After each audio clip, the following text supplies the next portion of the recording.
पहाड़ की खबरें अपना उत्तराखंड में। और आइए सबसे पहले जानिए कि सीएम धामी ने रोडवेज सिंचाई विभाग में चयनित अभ्यर्थियों को नियुक्ति पत्र बांटे हैं। कार्यक्रम से आपके सामने तस्वीरें पहुंचा रहे हैं। इसमें सिंचाई विभाग के 144, परिवहन विभाग के 43 कैंडिडेट हैं जिन्हें नियुक्ति पत्र दिया गया। सीएम धामी ने सभी कैंडिडेट से पूरी ईमानदारी और मेहनत के साथ काम करने को कहा।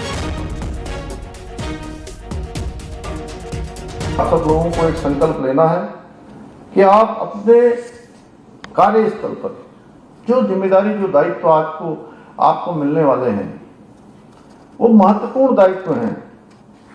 वहां पर आप पूरी ईमानदारी के साथ, पारदर्शिता के साथ, कर्तव्य निष्ठा के साथ कामों को करेंगे और किसी भी प्रकार के भ्रष्टाचार या अनुचित व्यवहार को न तो सहेंगे, न ही उसका हिस्सा बनेंगे, न ही उसमें सम्मिलित होंगे। आदरणीय प्रधानमंत्री जी ने जो विकसित भारत का संकल्प हम सबके समक्ष रखा है, भारत विकसित तभी बनेगा जब हमारा उत्तराखंड भी विकसित बनेगा। और उत्तराखंड विकसित तभी बनेगा जब उत्तराखंड का हर एक स्थान विकसित बनेगा। और ये हम सबको टारगेट लेना है कि उसमें हम अपना किस प्रकार से योगदान देते हैं। उत्तराखंड में बड़ा प्रशासनिक फेरबदल हुआ है। जानिए कि 4 IAS ऑफिसर्स के साथ ही 2 PCS ऑफिसर्स के भी तबादले हुए हैं, जिसमें अनुराधा पाल का नाम ऊपर है, जिन्हें अब अपर सचिव आबकारी की भी जिम्मेदारी मिली है। नरेंद्र सिंह भंडारी अपर सचिव कौशल विभाग की जिम्मेदारी इन्हें मिली है। अपर सचिव ऊर्जा IAS अहमद इकबाल को आवास विभाग में भेजा गया। साथ ही रंजना राजगुरु से बाल विकास विभाग की जिम्मा हटाया गया है।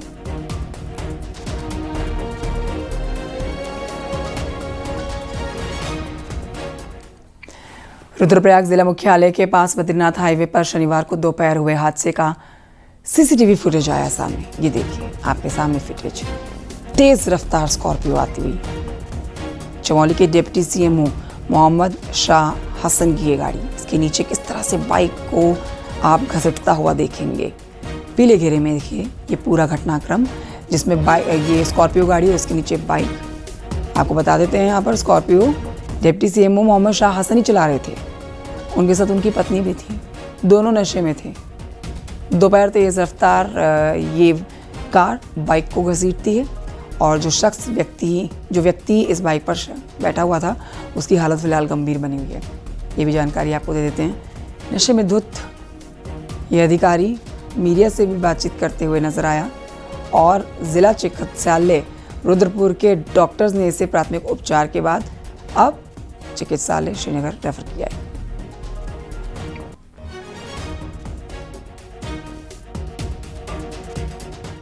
देख लो क्यों मारा। हाँ, तो आपने लोगों का बच्चा मार दिया।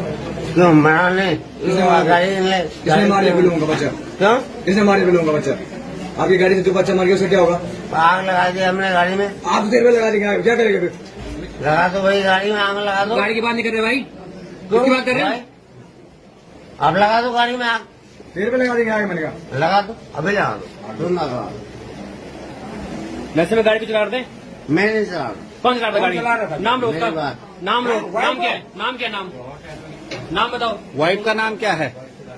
नाम बताओ ना। यहाँ आपको बता देते हैं कि ACMO के निलंबन पर स्वास्थ्य मंत्री धन सिंह रावत का बयान सामने आया। धन सिंह रावत ने कहा है कि रुद्रप्रयाग के बद्रीनाथ हाईवे पर तिलनी पास हुई सड़क दुर्घटना में चमोली के ACMO की लापरवाही सामने आई है। उन्हें तत्काल प्रभाव से निलंबित कर दिया गया है।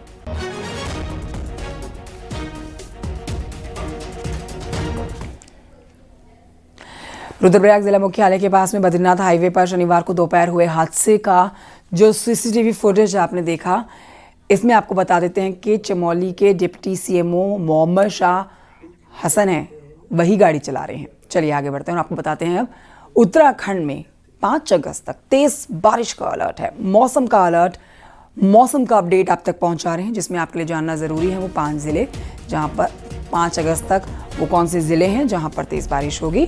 कहीं इसमें आपका जिले तो नहीं है, इसमें जानकारी आप जरूर ले लें। कई जगहों पर तेज बारिश का अनुमान लगाया गया है।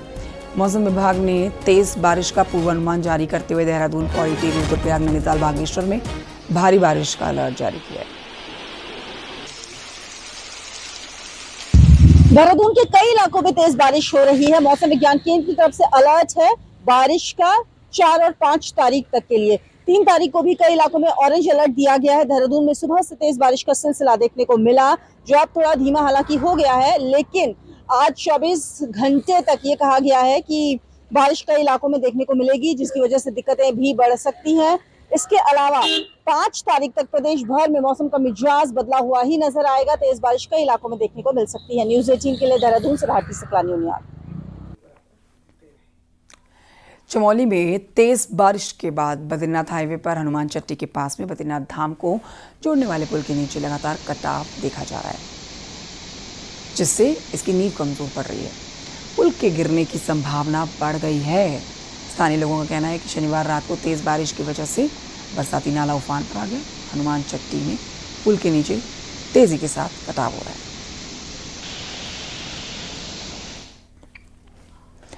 उधर चमोली में बद्रीनाथ नेशनल हाईवे खस्ता हाल है। भारी बारिश की वजह से यहाँ जो है सड़कें क्षतिग्रस्त नजर आ रही हैं, वाहन चलाना मुश्किल है।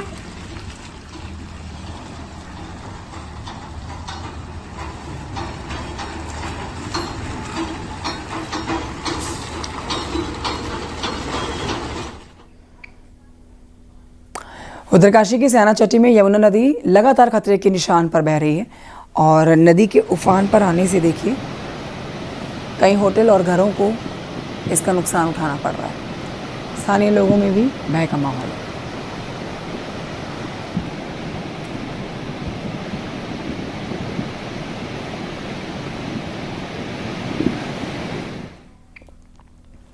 उत्तरकाशी के सयाना चट्टी कोपरा मार्ग पर आपदा को 36 दिन हो गए हैं, लेकिन हालात अब तक नहीं सुधरे हैं। मोटर पुल का देखिए ये अप्रोच क्षतिग्रस्त है। स्थानीय लोगों की आवाजाही भी यहाँ पर बहुत दिक्कतों भरी है। कैसे लोग किनारा पकड़कर चल रहे हैं, आप देखिए इन तस्वीरों में। और यहाँ पे भी 28 तारीख से जो आपदा आई है, आज पूरा 1 महीना से ऊपर हो गया।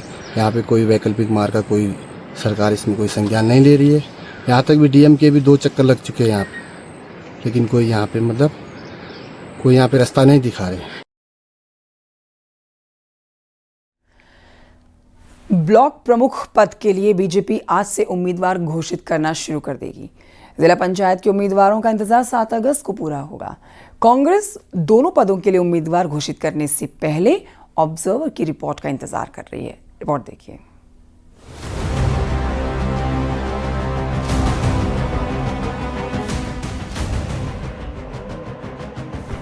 जिला पंचायत अध्यक्ष पद के लिए आरक्षण घोषित होने के बाद आगे की कवायद शुरू हो चुकी है। हालांकि अभी 6 अगस्त को आरक्षण फाइनल होगा। आरक्षण के चलते कांग्रेस का कई जिलों पर गणित गड़बड़ा गया है। सबसे बड़ा झटका देहरादून जिले में लगा है, जहां महिला सीट घोषित होने के बाद कांग्रेस नेता प्रीतम सिंह के बेटे अभिषेक सिंह का खेल खराब हुआ। महिला सीट होने से ऐसा ही झटका कांग्रेस को पौड़ी जिले में भी लगा है।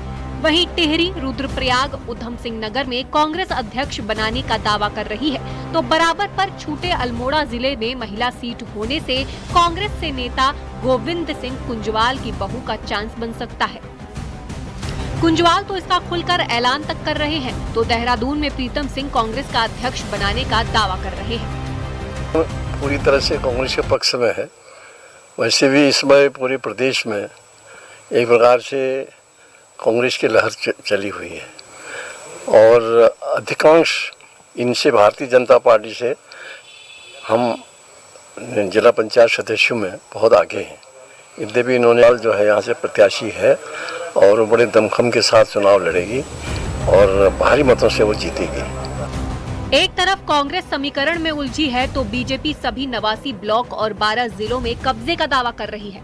वहीं सभी जिलों में बीजेपी ने मेंबर जुटाने का काम भी शुरू कर दिया है। प्रदेश अध्यक्ष महेंद्र भट्ट के मुताबिक ब्लॉक प्रमुख में उम्मीदवार रविवार से, तो जिला पंचायत अध्यक्ष उम्मीदवार 7 अगस्त को घोषित होंगे।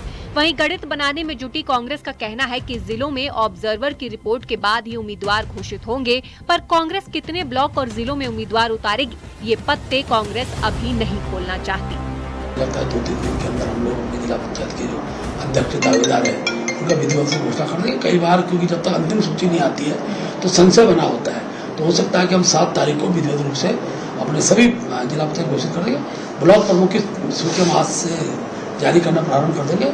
हमारे यहाँ 89 ब्लॉक्स हैं, सभी ब्लॉक्स में भारतीय जनता पार्टी के प्रमुख बनेंगे, उसके लिए हमने रणनीति तैयार कर। हमारे 89 ब्लॉक हैं, 89 ब्लॉक के जो हमारे क्षेत्र पंचायत के निर्वाचित लोग हैं उनकी रिपोर्ट हमने मंगा ली है। अब हम लोगों ने कहां कहां किस प्रकार से अपने प्रत्याशी आरक्षण के अनुसार उतारने हैं, उसके लिए हम लोग प्रदेश कांग्रेस कमेटी की तरफ से पार्टी के सीनियर लीडर्स को पर्यवेक्षक बना करके जिलों में भेजेंगे। पंचायत चुनाव में कुर्सी कब्जाने का असल खेल अब शुरू हुआ है, तो आरक्षण घोषित होने के बाद कांग्रेस के समीकरण बुरी तरह गड़बड़ा गए हैं। हालात ये है कि अब बीजेपी सभी जिला पंचायत और ब्लॉक में क्लीन स्वीप का दावा कर रही है, तो कांग्रेस अब जिले और ब्लॉक में संभावनाएं टटोल रही है। दिल्ली से फरा, अल्मोड़ा से किशन के साथ Dipankar Bhatt, news 18 Dehradun. Uttarakhand police constable की लिखित भर्ती परीक्षा आज प्रदेश भर में शांति और पारदर्शिता के साथ संपन्न हो गई। परीक्षा सुबह 11 बजे शुरू हुई, दोपहर 1 बजे तक चली। अब परीक्षा संपन्न हुई है और इस परीक्षा में 1500 पदों के लिए आयोजित की गई ये परीक्षा, जिसमें हिस्सा लेने वाले अभ्यर्थी कह रहे हैं कि पेपर इस बार थोड़ा कठिन था। खासतौर पर उत्तराखंड के इतिहास और संस्कृति से जुड़े सवालों ने उन्हें सोचने पर मजबूर कर दिया। मिडिल टू टफ आ रखा था थोड़ा बस, और मतलब कांस्टेबल लेवल से थोड़ा अपर पूछ रखा था मतलब। फिर भी कैसी तैयारी थी आपकी उसके साथ? तैयारी टफ, पूरा एग्जाम हो गया? हो गया। क्या क्या टफ लगा आपको? क्या टफ? इसमें थोड़ा जीएस का पोर्शन थोड़ा टफ था, और उत्तराखंड में कल्चर से लेकर थोड़ा पूछ रखा था, मतलब बहुत काची चीज़ें, और सिलेबस से काफ़ी और था। मतलब पेपर बढ़िया, तैयारी बढ़िया थी, नंबर आएगा। कैसी तैयारियां थी यहाँ पर एग्जाम सेंटर पे? प्रशासन की बढ़िया तैयारी थी, कोई दिक्कत नहीं है। उधर कोटद्वार में अलग अलग इलाकों में 2 मासूम बच्चों के अचानक से गायब हो जाने से पूरे इलाके में हड़कंप मचा है। इस घटना के बाद गुस्साए स्थानीय लोगों ने कोटद्वार पुलिस प्रशासन का घेराव किया, थाने का घेराव किया, जमकर हंगामा किया। परिजनों का आरोप है कि बच्चों का अपहरण हुआ है, समय पर कार्रवाई नहीं की गई तो बच्चों का पता लगना मुश्किल हो जाएगा। फिलहाल पुलिस मामले की जांच कर रही है। बच्चों की तलाश करने के लिए टीमों का गठन किया गया है। आसपास के इलाकों में तलाशी अभियान शुरू कर दिया गया है। सीसीटीवी फुटेज खंगाले जा रहे हैं। वैसे मेरा बच्चा गायब है, अभी तक मेरा बच्चा ना ही हमें मिला ढूंढने के बावजूद भी, और ना ही घर पहुंचा। और हमने रात हमारे 12:30 बजे के टाइम तो हमें कुछ जवाब नहीं मिला। अब कह रहे हैं कि वो तुमने एप्लीकेशन या कोई रिकॉर्ड दर्ज क्यों नहीं कराई। क्या हमारा जीतपुर से एक 11 साल का बच्चा किडनैप हुआ है शाम के 6 बजे करीब। तो हमने सोचा कि खेल रहा होगा कहीं तो आ जाएगा 7-8 बजे तक। 7 बजे तक ये लोग वेट करते रहे। उसके बाद हम रात के 12-1 बजे थाने आए। थाने में हमने रिपोर्ट दिखाई कि बच्चा किडनैप हो गया। कल रात को हम लोगों ने पुलिस की टीमें बनाई गई, जो कि दोनों बच्चों के लिए अलग अलग टीमें काम पे लगी। उसमें से एक बच्चा जो मयंक है, उसकी हम लोगों को एक फुटेज मिली है जिसमें कि उसके हाथ में बैग है और वो रेलवे स्टेशन की तरफ चलते हुए दिख रहा है। जो दूसरा बच्चा अभी तक वो कहीं सीसीटीवी फुटेज में नहीं आया है, लेकिन हम लोग तत्परता से इस पर काम कर रहे हैं। उधर अल्मोड़ा की SSJ यूनिवर्सिटी में 13,800 स्टूडेंट्स ने प्रवेश परीक्षा के लिए पंजीकरण तो किया, लेकिन 5,300 स्टूडेंट्स ही विश्वविद्यालय के चारों कैंपस में एडमिशन ले पाए। जहां पर एडमिशन के लिए कई सिफारिशें करनी पड़ती थी, आज उन विषयों के लिए शिक्षक ही नहीं मिल रहे हैं।